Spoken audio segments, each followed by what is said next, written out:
Hello and a very warm welcome. If you're just joining us, you're watching Daybreak here on France 24.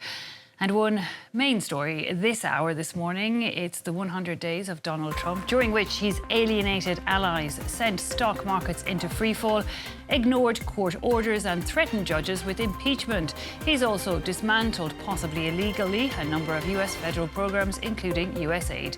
Donald Trump marking 100 days in office with plummeting popularity, according to the latest polls.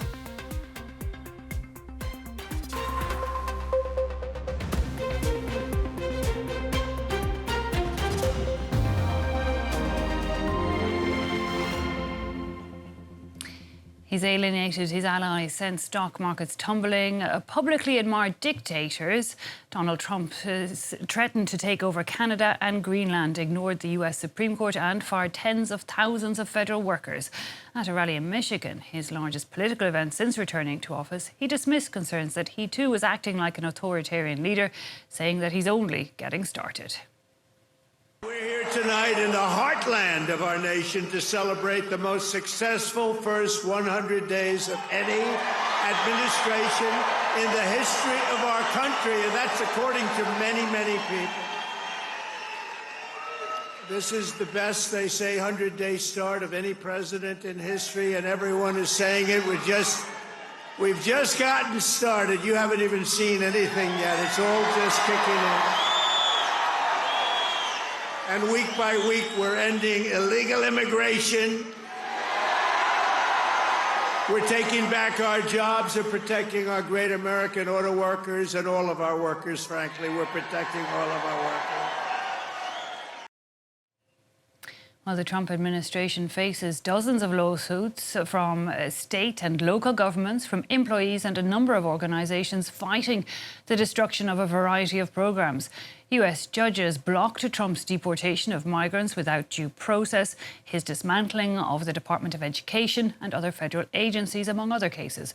Siobhan Silk and James Facina take a closer look at the legal side of Trump's 100 days. It's a fundamental principle of US governance. The checks and balances structure is designed to prevent any one person from wielding too much power. But in the first 100 days of his second term as president, Donald Trump has largely succeeded in outplaying this system. He got into action on his very first day, signing, as he'd promised throughout his campaign, a large number of executive orders. These written directives instruct government to take specific actions, and in 100 days he signed well over 100 orders. Among his first was the blanket pardoning of 1,500 insurrectionists convicted for the attack on the Capitol. Some of his orders have been taken to the Supreme Court. Birthright citizenship is about slavery. Such as his directive to end birthright citizenship, which is the part of the Constitution that declares anybody born on US soil to be a citizen. Trump is seeking to ban automatic citizenship for children whose parents are in the country illegally, but his order was blocked by federal district courts in 3 states. And Trump has ignored certain rulings, including one from the country's highest court that ordered the government to help Kilmer Abrego Garcia return to the United States after he was erroneously expelled and sent to his home country of El Salvador. Another decision by a federal court forbid his administration from banning the Associated Press news agency from the White House, but the president has yet to act on this too. Donald Trump and congressional Republicans have also threatened to impeach judges going against his agenda, such as James Boasberg, who Trump labelled a radical left lunatic, after the judge ordered a temporary halt to the deportation of alleged Venezuelan gang members. Meanwhile, 2 judges have been arrested by federal authorities, accused of interfering with the administration's immigration agenda. And several investigations into Trump, started during the previous administration, have been halted. Career Justice Department lawyers have been fired without explanation. Dozens are fighting their dismissals, some of whom had worked on investigations into the attack on the Capitol. But he hasn't just gone after civil servants. Private law firms are also in his sights, with Trump's executive orders placing restrictions on 4 major law firms that have represented clients who've challenged his policies in court or represented people who've previously investigated him. Some companies have stepped into line by agreeing to provide hundreds of millions of dollars worth of free legal services to initiatives that Trump supports. This to avoid sanctions. The American Bar Association, which the White House labelled a, quote, snooty organisation, said that the Trump administration is attempting to tip the scales of justice. We can speak now to a Hungarian-American human rights lawyer and prosecutor, former assistant U.S. attorney for the state of New York, Reed Brody. Thanks so much for your time. I'm going to start by asking you, Donald Trump is attempting to tip the scales of justice. We heard there in that report. Will he be able to do as much? Well, he's certainly trying. I mean, nothing is more sacred in the United States than the right of the people to criticize the government, to disagree with the government, and to challenge the government in court when the government is doing something illegal. And when you're trying to be a dictator, which is what Donald Trump is doing, you attack all of those levers. You attack all of the possible focus of opposition.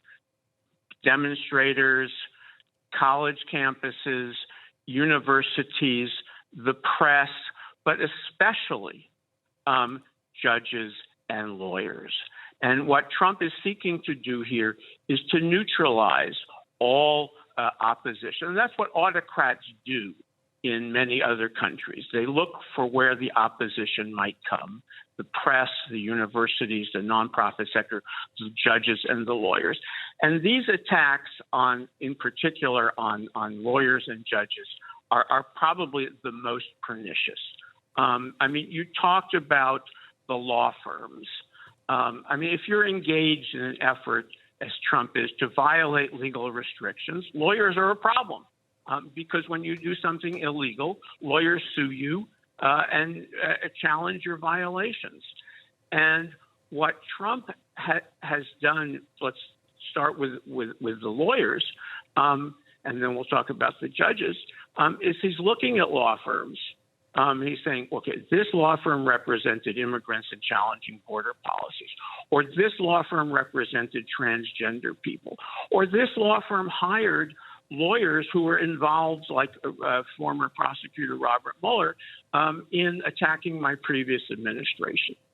And on the basis of those actions, he has imposed really crippling restrictions. He's these executive orders that say you can't do any confidential classified work involving the government. You're not allowed to go into federal buildings. You can't go into federal court. Now, these are clearly unconstitutional attacks on First Amendment freedom of speech rights, on the right to counsel, on the right to due process. And the court and the law firms that have challenged these have immediately won because these orders are illegal. The problem, though, is that that many of the law firms have made a calculation that they can't afford to be fighting with the federal government. They can't afford to be losing their big corporate clients. And so what we see is that he is weaponizing the power of the federal government to attack, in this case, lawyers. And as you've said in your setup, the principal challenge right now to Donald Trump's assertion of total power are the courts. And so he's attacking the courts as well. And how independent, how solid are those courts and those judges that are also coming in for attack? I mean, he's threatened to impeach them. Well, that's right. I mean, fortunately, so far, the courts have held up. But we will, the other principle that is so entrenched in the American Constitution is the right to due process.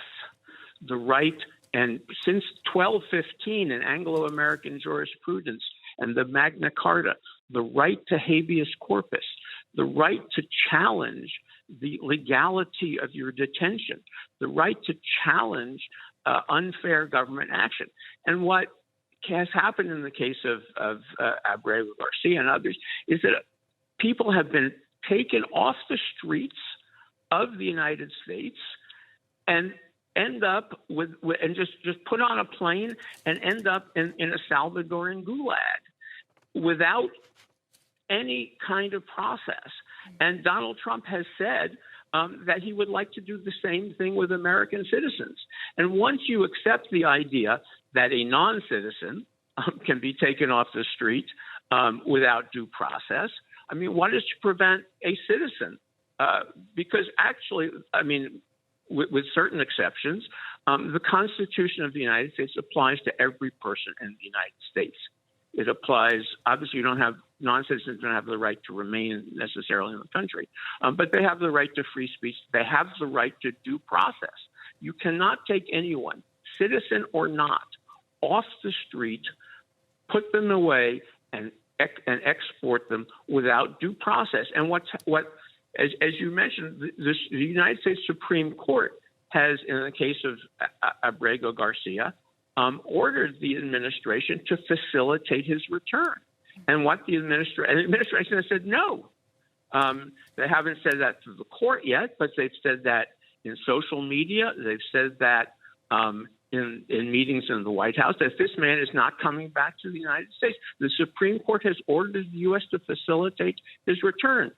So, unfortunately, the Constitution of the United States is set up on the idea of checks and balances, and but for those checks and balances to work, they have to be respected. The founding fathers assumed that if a president tried to assert unconstitutional powers, that the other branches of government, and particularly the Congress, would step in and try to impeach him. What the founding fathers did not see was one man's control of a party which would control the Congress and which would not act.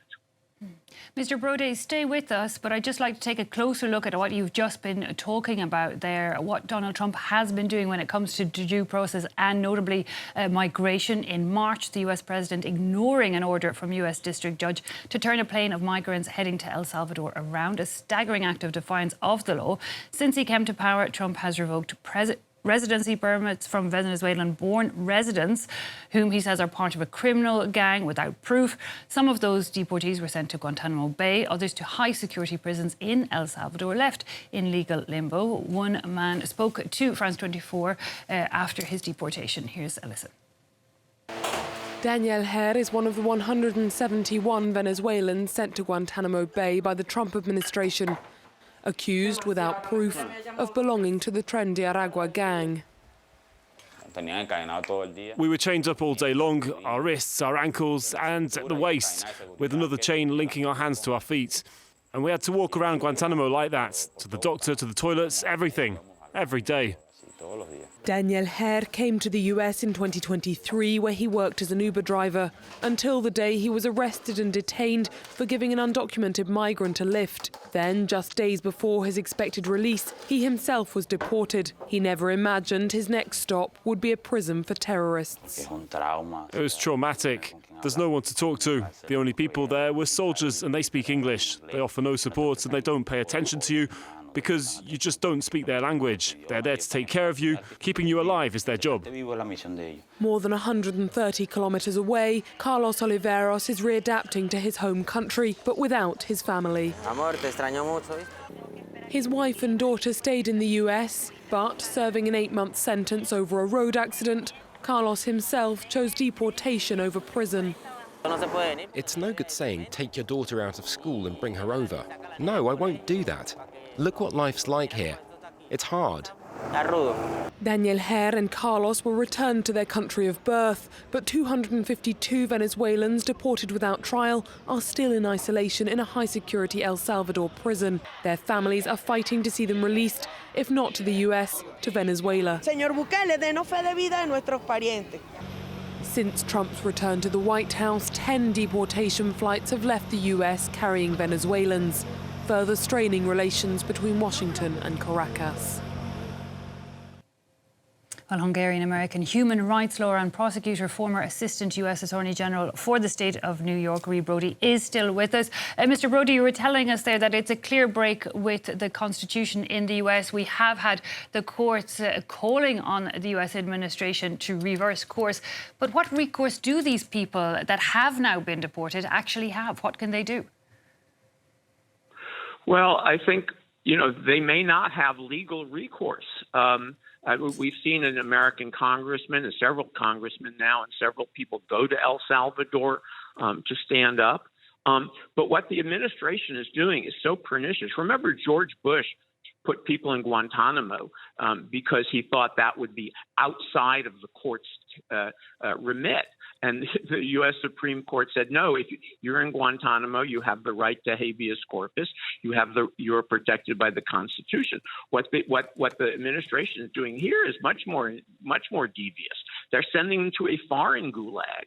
And obviously, the courts can tell the U.S. government to facilitate his return. And the U.S. could get these people back. I mean, Donald Trump has shown that he's very willing to put billions of dollars of tariffs or take billions of dollars from universities in order for them to bend to his will. He can obviously get these people back from El Salvador so that they can have due process. But he's choosing not to. And it's going to be very difficult for the courts to force. The judge in the Venezuelan case is likely to hold the United States government in contempt for refusing to cooperate. But the judiciary's power to order the government to do something is very limited. I mean, these are existential threats to the separation of powers and to civil liberties. Mr. Reed Brody, unfortunately, we've run out of time. We'll have to leave it there. But thank you so much for your time and speaking to us here on France 24.